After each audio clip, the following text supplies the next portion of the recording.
global economy is fraught with problems at the start of 2019, with another major economic crisis brewing in Europe. The continent's growth has slowed practically to a standstill, and two of its four biggest economies are on the brink of recession.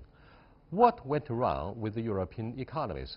How should the mood of populism across Europe be addressed? And will the single currency endure more stresses and strains as it starts its 21st year of existence?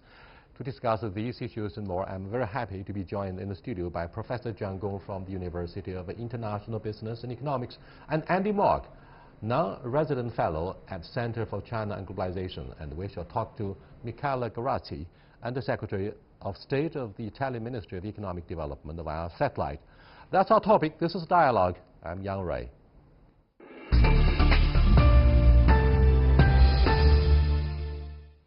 Welcome to our discussion here, gentlemen. Inflation across the European Union fell to an 8-month low in the wake of a slump in oil prices. A survey found that the Eurozone economy barely grew during the month. Now, does this indicate the beginning of yet another crisis, Andy? Well, I think it's very hard to say because, I mean, there are clearly cyclical issues at work here. So there's not enough external demand as well as domestic demand in Europe. But I think another way of looking at this is this indicative of some sort of structural problem that is becoming apparent? So I think this is one reason this is such an important topic to address and to understand better. Is this problem very topical for us? Well, of course, it's very relevant to today's world. I mean, major economies in the world are intimately interconnected. For example, today's European problem is somehow also related to the trade tensions between United States and Europe, as well as the United States with China. I think steel is a very good example. What about jitters that were caused by the Brexit concerns? That's another dimension. The issue of so far the disastrous performance of the Brexit, and that's causing, of course, a lot of uncertainty with respect to investment decisions, and it also hurts consumer confidence. So all these factors combined contribute to this current situation right now. And also we have to keep in mind that we have been into this boom cycle for a very long time, many years so far. So it's natural that people think that the bad time is around the corner now. Let me go to Garazzi. Hello, Michele. This is the embarrassing question for you. Why did it happen right after you took office? I mean, why did Italy go into recession along with Germany after you finished your competition in the race? Obviously, the last few months of economic performance are naturally inherited from policies from the past couple of years. There is an inertia in the system, and we have not yet even started to implement policies. We have invested the first 6 months of government to debate laws. Now a few laws have been passed, some others are being discussed, but in reality there has been very little impact on the economy because of course even new laws do take time. For example, we have lowered the tax rate for some companies. We are looking at how to design in details the universal basic income, but these will only start in the spring, and so any performance for this last quarter, which we understand will be weak, would actually be, in a way, a good starting point to have an improved performance in 2019 once our reforms are in place. For example, I personally have traveled in many countries to promote the Italian exports, Italian made in Italy products. We've been to China, we've been to Japan, Korea, the US, all our European partners. And of course the benefits of these activities are now coming to trickle down. But a $1.7 trillion economy has an inertia, and it does take time for things to take place. The important thing is that we are changing. This is what people have asked us. We are changing the legal system to make it easier to do business in Italy, and we are taking a very open approach to trade with all our partners. And I think this is positive. Despite the growing pressure of RMB depreciation, we hope that the rise in the number of Chinese travelers in Italy will give a shot in your arm. By the way, honestly, do you think Italy would need another Silvio Berlusconi to enjoy comfortable tax breaks? No, we do without him for the time being. We are doing, I tell you, we're doing low tax rate, 15% for income below 65,000, which does stimulate small, medium enterprises, small businesses. And indeed, contrary to what people say, we are trying to make life easier for those at the low end of the income spectrum, and specifically micro and small enterprises. In Italy, we have hundreds of thousands of small, medium enterprises with numbers, a handful of people working, maybe family business, very similar, Jan Ray, to the, maybe if I refer to the Wenzhou business model, very few people, a family connection that do business on a very strong entrepreneurial spirit. And for those people, we do try to make life easier by lowering the tax burden, because in our view this is not only the economic drive of the Italian economy, but also it does give an input to the creativity and the innovation that mostly comes from small companies, not from big companies. Some of the luxurious brands from Europe did enjoy a rise in their sales in the Chinese market at the same time. Now, Andy, Germany, Europe's economic powerhouse, and by far its largest economy, has likely fallen into a recession according to latest statistics.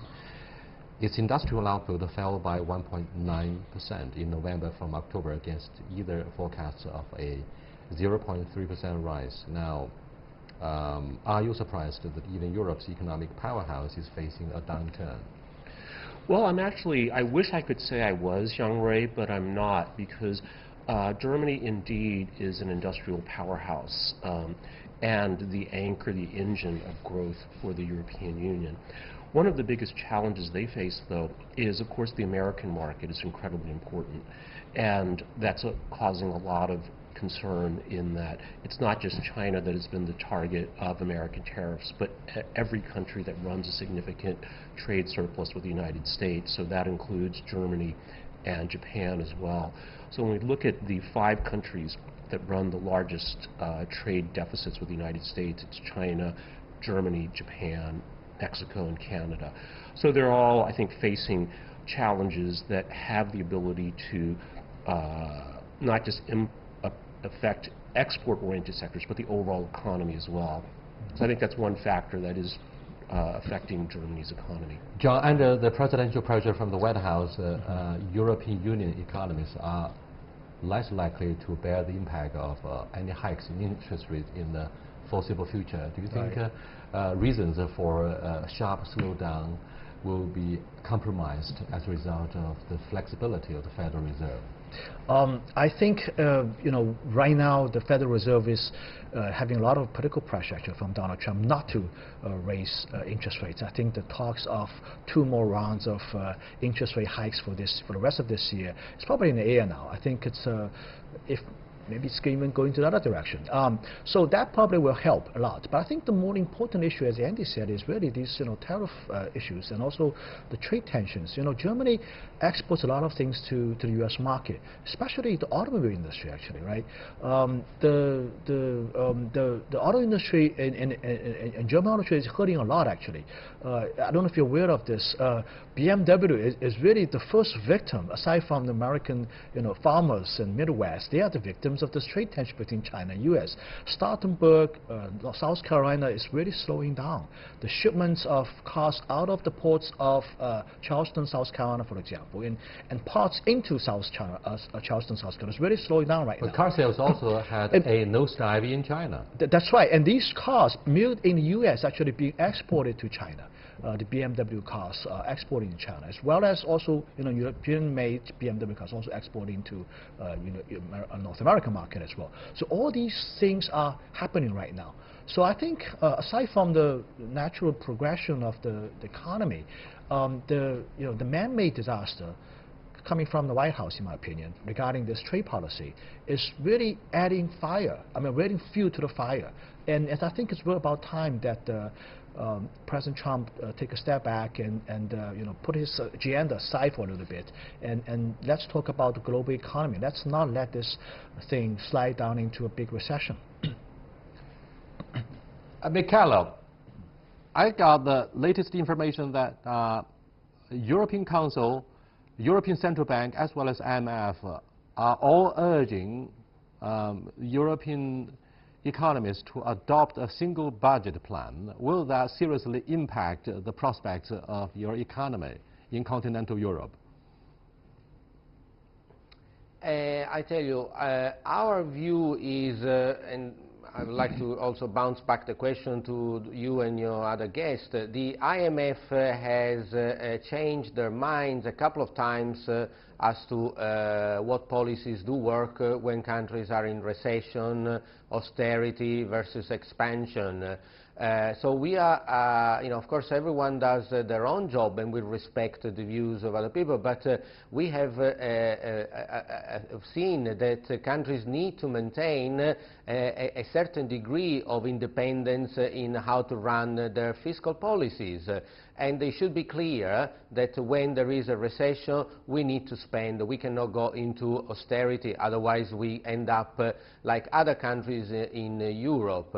And so any initiative that limits the flexibility of countries to run fiscal policy with a certain degree of flexibility, I'm not saying it's completely free, because we are part of a monetary union, so there are rules that needs to be respected, but flexibility must be embedded, because we have a currency that works relatively well, but we cannot stress it too much. And so any initiative that puts a little bit of a straitjacket on those policies would probably not be good. And I understand that some analysts may flirt with ideas of introducing new mechanisms, such as the one that you have mentioned, but the practice suggests that for the time being, there is no hurry to do it, especially, like you said before, maybe we are entering a quarter of not so strong growth.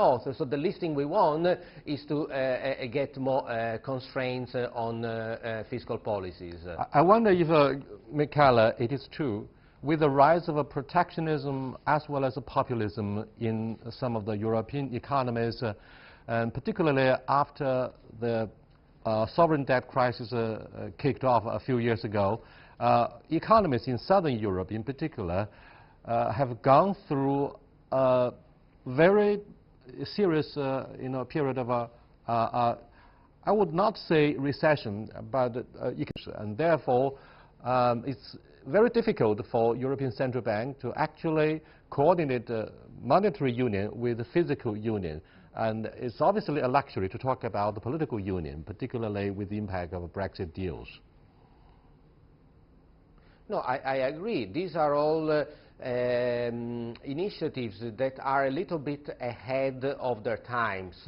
My view is that when things are unclear and there is uncertainty, the intervention should be limited. So instead of moving faster, like with the mantra of further integration, I think it would be best to hold off and fix the current situation. And we indeed, I know you may refer to us as populists, although I never fully understand the meaning of the word, because I do believe that every government in any country of the world, if populist means to do the interest of their own people first, I think this is what every government does. It's not specifically to us or any southern European countries. I think many countries in Asia would be called populist with that definition. And excuse me, Michaela, we have a Chinese saying, 永远叫不醒装睡的人. It's very, very difficult to wake up those who pretend to be sleepy. No, I mean, it's a joke. But Andy, what do you think of his explanation to defend the rise of populism? Well, before I talk about the populism issue, but I think that one of the challenges, and we open this discussion with, is this a cyclical problem or a structural problem? And I think monetary union, either without fiscal union, is like trying to be half pregnant. and that this is the root of some of the problems, and more broadly or more deeply as well, is that there are inherent tensions in Europe between, perhaps we could call it, a northern view and a southern view, meaning one side being for stricter monetary policy, fiscal discipline, on the other side being more expansionary on both. And I think the question is, how will this ultimately work out? Now, how does populism play into this?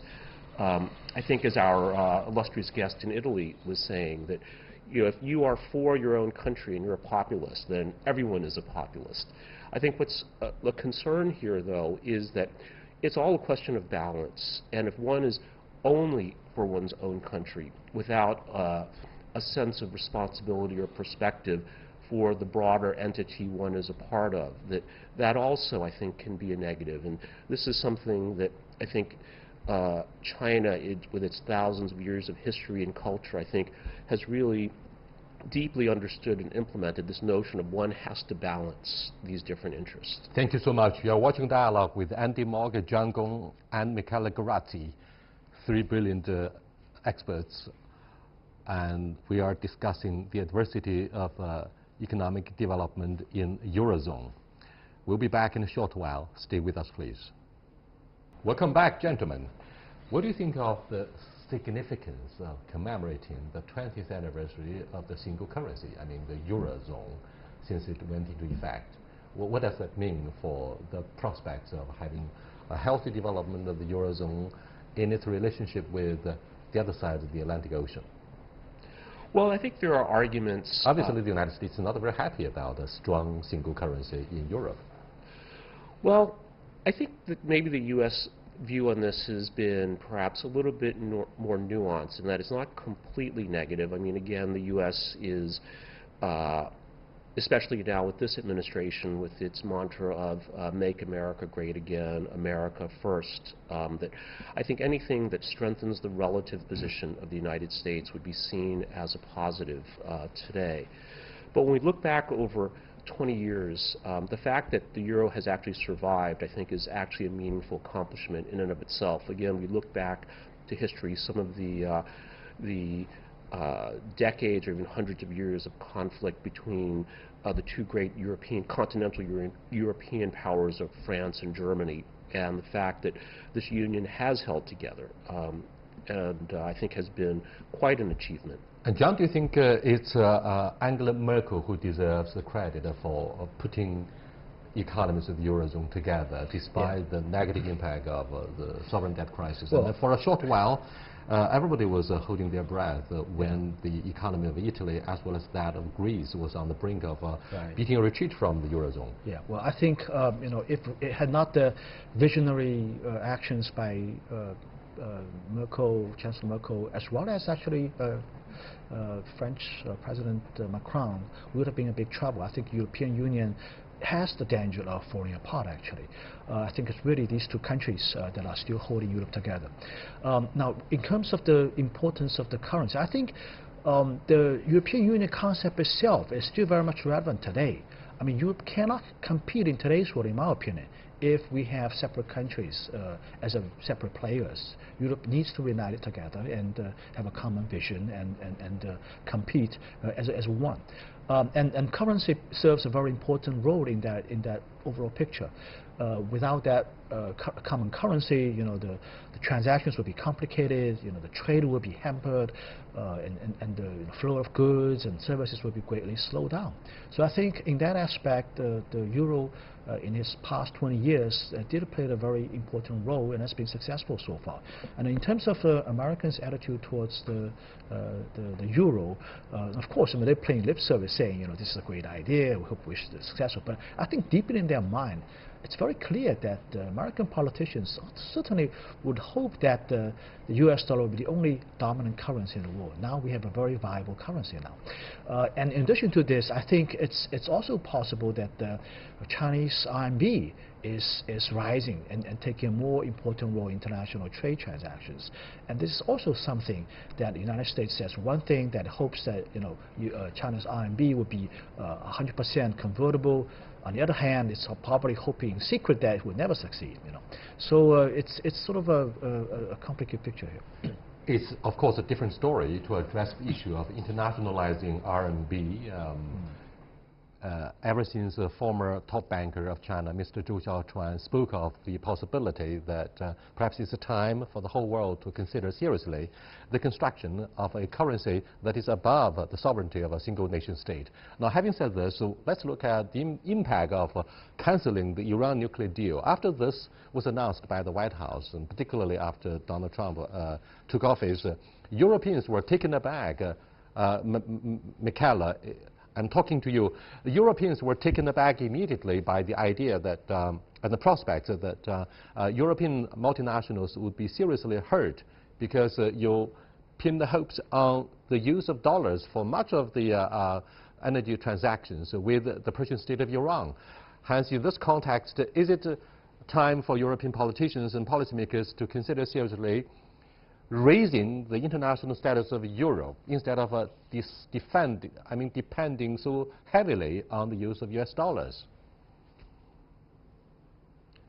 Well, you know, my view is in the international currency market, there is space generally for one currency, maybe two, and indeed, if you look at the statistics of dollar usage, out of the top of my head, we're looking at the US dollar being used for about 43–44% of world trade. The renminbi, I believe, below 2%.